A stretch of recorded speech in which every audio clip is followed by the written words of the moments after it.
Sino bang taga Cebu dyan? Taas ang kamay. So ako I'm from Cebu originally. So guys, ang gagawin natin ngayon ay Cebu dim sum steamed rice. Yes, kung taga Cebu ka or nag-work ka sa Cebu or yung pabalik-balik ka sa Cebu, alam mo guys, napakasikat po talaga ng dim sum, Cebu dim sum steamed rice. At ito ay available sa Dim Sum Harbor at saka yung sa Dikwakwa. Tapos meron naman sa mga tabi-tabi diyan sa may Tisa, 'di ba? Meron diyan yung anong tawag yun? Bradix ba yun? Meron rin diyan. So ang gagawin natin guys ay ang pork natin na ilalagay sa steam rice natin ay pork belly. Pero dalawang cut to kasi ito, wala na akong time kasing gumawa ng siomai kasi yung steamed rice is best paired with siomai or cabbage roll or yung yung crab pincher. So, wala na akong time dyan. So, ang i-prepare natin ng ating steamed rice ay fried fried pork garlic. So, ito dapat ang gagawin natin, ang gamitin natin, yung belly, may taba talaga guys, pag deep fried pork belly. So, i-prepare natin ito sa ating steamed rice. Tapos, yung igigisa natin para sa steamed rice natin, itong ganitong cut. Pork belly rin, but medyo manipis, ganyan. So, ito ay 1/4 kilo na ganyan kanipis. Tapos, ito naman para sa ating deep fried pork garlic ay 1/2 kilo. Ganyan. So guys, dito sa Canada, I arrived here 2015. Punta kami ng dim sum restaurant. So, akala ko steamed rice. The same sa Cebu. Dim sum steamed rice. So, nag-order kami. Ay, ano pala, plain rice lang. So, yung dim sum steamed rice, sa Cebu lang po talaga yan. Kasi sa Cebu, yung plain rice namin is plain rice. Yung steamed rice namin, kung sasabihin mong steamed rice, yung sa the same with dim sum harbor or yung sa mga dim sum restaurant sa Cebu, yung steamed rice is ganito. But plain rice, yung puti lang. Pero dito pala sa Canada or outside Cebu, pag sinasabing steamed rice is plain rice. So, let's start na. We need 2 of this kasi i-marinate natin with garlic yung pork. Tapos, yung iba naman, gagawin natin or gagamitin natin sa paggisa. So, dapat i-mince natin ng maliliit. So, ito na yung dalawang set ng ating baboy, guys. Ito is for the steamed rice. Tapos, ito naman para sa ating deep fried pork, garlic, bawang. So, ganyan na siya kaliit. So,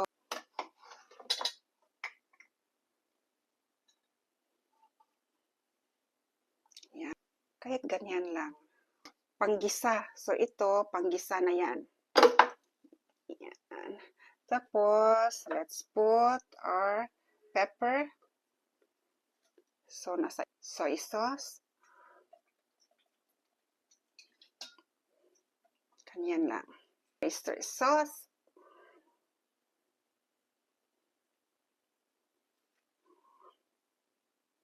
Lagyan natin yan. Lagyan natin ng salt konti. Ganyan. Tapos, ito, huwag nyo nang lagyan ng salt kasi isusuti natin to para sa ating, igisa natin to para sa ating steamed rice. So, ito lang ang may asin. Tapos, mix muna. Mix. Para bangong Chinese talaga. Yan, sesame. Tapos, konti rin dito. Star anise. Yan, isa lang. Tapos, ito rin, lagyan rin natin. Ganyan. Tapos, ito guys, pampalasa dito sa ipa-fried natin. Tapos ito guys, no need na yan kasi igigisa natin to. Okay na yan ganyan. Ito lang. Tapos mix na natin. Ganyan. Yan. So guys, after nyong na-mix, so marinate natin ng at least 1 hour para naman ma-absorb niya talaga yung lahat ng spices tapos yung liquids na soy sauce. At pwede nyong ilagay ito sa fridge, takpan nyo lang for at least 1 hour. Tapos dito naman sa Canada malamig, so dito lang room temperature lang sa akin. So while nag-marinate tayo nito, gawa muna tayo ng ating rice. Yung rice guys, yung iba pina-fry nila. Meron tayong technique dyan para mas madali. The same lang naman ang effect. At yan ang ginagawa rin dyan sa dim sum, sa Dingkwakwa at saka sa Harbor City dim sum. No need of fried rice ha. So, ito ang gagawin natin. The same Dingkwakwa at Harbor City. So guys, ito na yung rice natin. May water. Na-wash ko na. Tapos nilagyan ko na ng tubig. Alam naman natin, kung Pilipino kayo, alam yung gumawa ng rice. So, ito na yung water at rice. At ang gagawin natin guys ay lagyan lang natin ng patis. Kasi ang rice sa steamed rice, sa dim sum steamed rice, yung kulay niya brown. Yan. So, ganyan lang siya, ganyan. May ilalagay pa tayo nito pag maluto na siya guys. So, ilagay na natin sa rice cooker at pag maluto na, may ilalagay pa tayo nito. Rice natin luto na, pero meron tayong i-add para mukhang dim sum harbor steamed rice talaga siya. So, hindi talaga siya brown. So, ang gagawin natin guys ay lagyan natin ng oyster sauce. Ganyan. Tapos, lagyan natin ng oil.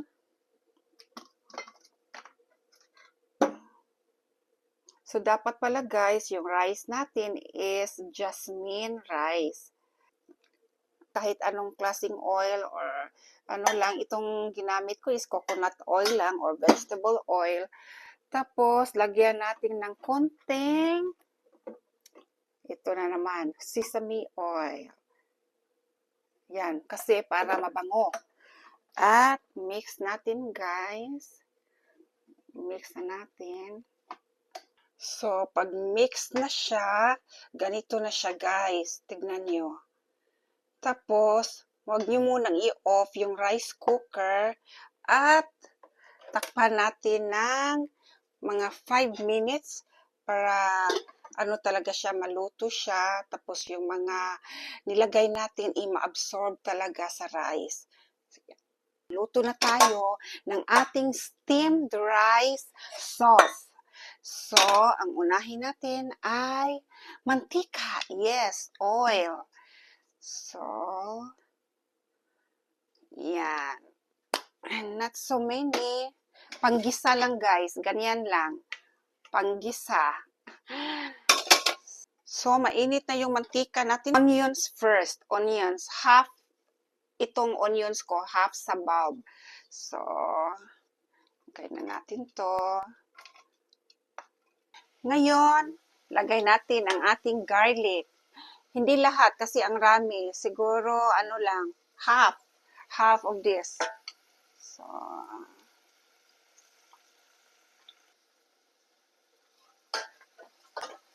So, ito na yung onions at saka garlic natin.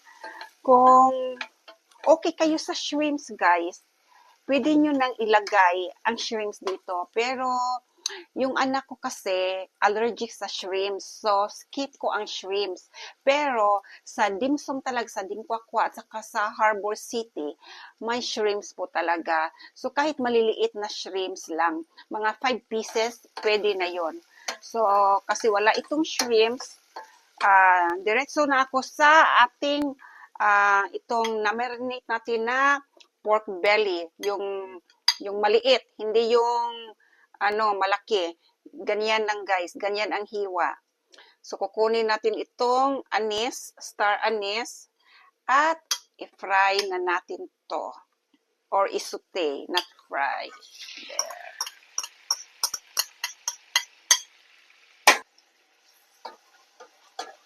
So mix lang siya. Pepper.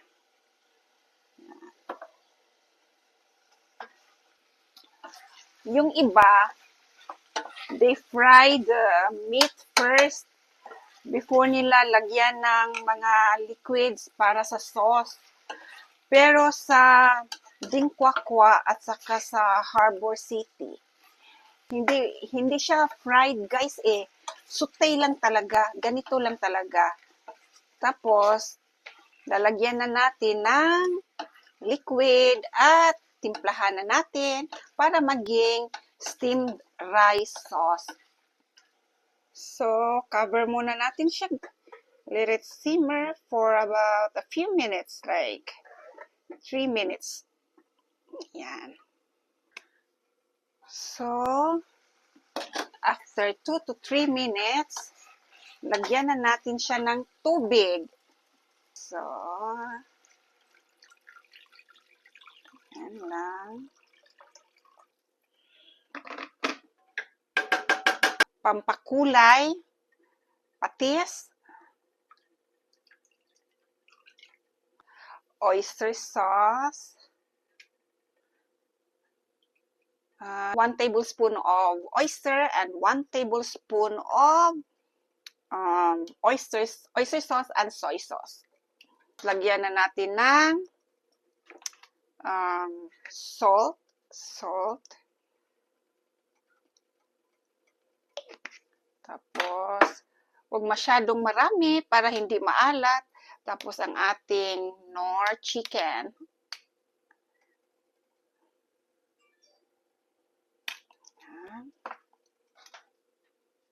Tingnan natin kung hindi maalat. Okay. Okay na yan, guys. So, paboil muna natin to. At balikan natin mamaya. So, it's now boiling. So, there. This time, we'll put a little bit of sugar, guys. Konti lang, mga 1/2 tablespoon. Mga 1/2 tablespoon. Any kind of sugar, white or brown, but I'm using white sugar. So, 1/2 tablespoon of white sugar. There you go. Then, let's mix. And then, let's put green peas. So, this one is from the can. So, luto na siya, guys. So, ilagay natin dito. Yan. Or, lagay na natin lahat. Kasi masayang lang, nandyan lang sa fridge. Tapos makalimutan ko. Lagay na natin lahat. Again, sesame oil. Magic po talaga, guys. Pag Chinese food, meron po talagang sesame oil. Kasi yung aroma niya, Chinese na Chinese. Kung mag-siomai kayo, lagyan nyo ng sesame oil. Basta anything Chinese. Kung gusto nyo ng amoy Chinese, sesame oil ang sikreto. So, lagyan natin na kung ano ang lasa, kung tama lang ba. Chinese na talaga, guys.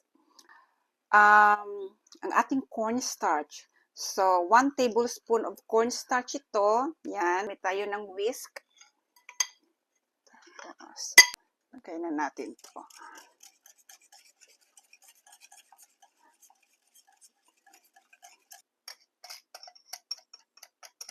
Ito yung consistency na gusto natin para sa ating steamed rice.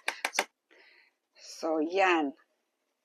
Ito yung sauce natin para sa rice natin. Mas masarap to pag merong shrimps, guys. Pero allergic yung anak ko sa shrimps, so wag na. So, ready na to, but before natin ilagay sa ating rice, gawa muna tayo ng ating fried pork garlic. So, set aside muna natin to. Yan. Set aside muna natin to. At gawin natin ang ating fried pork garlic or fried garlic pork. Ano ba ang tama? So, fried natin.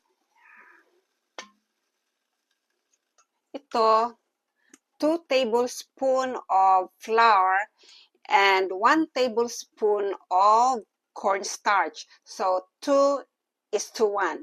Tapos, lagyan natin ng pampalasa. Kunti lang. Ganyan. Tapos, mix na natin. No more salt, guys, kasi ayoko nang maalat. Okay na yung nor seasoning. Tapos, ilagay natin to sa ating meat. So, kunin natin tong star anise. Yan. Kunin yung sa dim sum. Maliliit na cut. Yan. Tapos, may fat. Kasi belly to eh. Yan dapat ang ating pipiliin na karne. Ganyan. Yung belly. Tapos, ngayon, ilalagay natin itong ating flour at saka cornstarch. Ganyan. Tapos, mix na guys. Lang. Tapos, ngayon, ay lutuin natin sa mainit na mantika. So, ito na siya. Ganyan.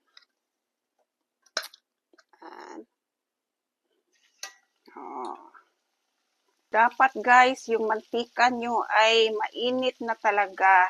Or else, hindi po magiging crispy ang baboy nyo.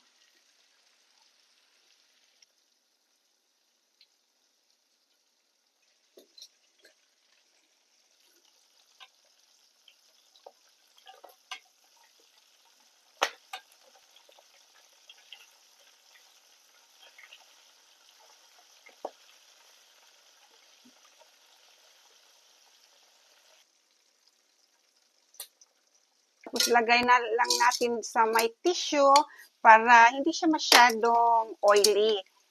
So, guys. Oh, diba? Tignan nyo yan, guys. Oh, ang sarap-sarap. Sa dim sum, puti na bowl, yung ganyan, yung maliit. Wala ako niyan, pero pwede na to guys. Basta malalim, ganyan. So, lagyan natin ng rice natin, tapos sauce. So, tignan nyo guys. O, di ba? Yan ang rice, guys. Yan ang dim sum fried rice. Or hindi fried rice pala, steamed rice. So, no need na mag-fry kayo kasi yung iba, pina-fry nila eh. Kaya nga steam eh, kasi steam. So, ganyan lang yung technique. Oh, tignan nyo. Dapat jasmine rice ang gamitin nyo, hindi basmati. Kasi matigas po ang basmati. So, tignan nyo. Ang sarap, tapos ang bango niya. So, ilagay na natin siya dito sa ating bowl. Okay, ganyan. O, yan. So, after that, sa sauce na natin, guys. Ang sauce na. Tignan nyo yung sauce natin, guys. Ang sarap. But not too sticky, diba? Ganyan lang, guys. Tignan nyo. Hindi masyadong sticky. Kasi pag ilagay nyo to sa ref, magiging sticky siya is kung sticky na siya, tapos more sticky pa, hindi na siya maganda para sa rice natin. Tapos, ang gagawin natin guys is, lagay natin sa ating rice dito. Ganyan lang. Ganyan. Yan. Kung hindi naman kayo allergic ng shrimps, lagyan nyo ng shrimps, guys, ha?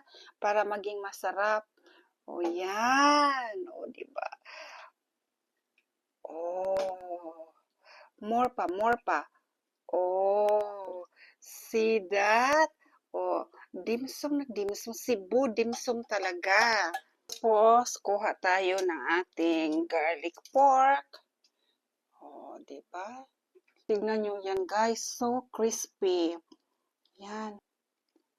So, let's eat. Mmm. Mmm. Alam nyo, guys, bihira lang talaga ako kumakain ng pork. Kasi, syempre, iwas cholesterol, di ba? Pero, pag magluto ako ng pork, talagang sulit. Yung masarap na. Wag na yung pork every week. Tapos, hindi masarap. Siguro 1 month na akong hindi nakakain ng pork, guys. So, ito yung after 1 month, ito na. So, tikman natin. Wait, ano? Belly. Sarap. Kailangan ng rice. Another one.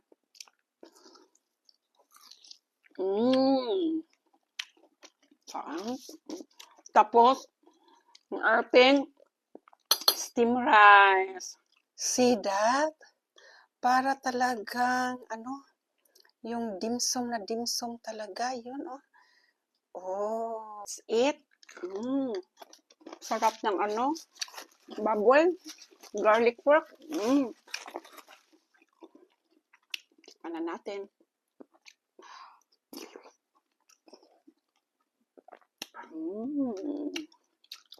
Dimsum na dimsum. Ano talaga siya? Dingkwakwa at saka Harbor City. Sarap.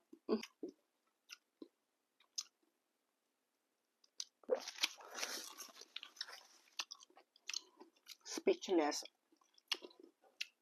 Gawa na kayo, guys. Ang sarap.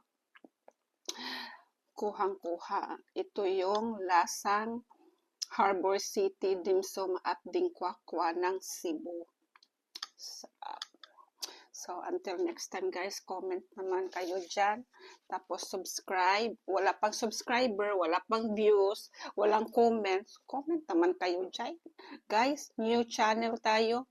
So, until next time, Joanna here. Bye-bye and take care.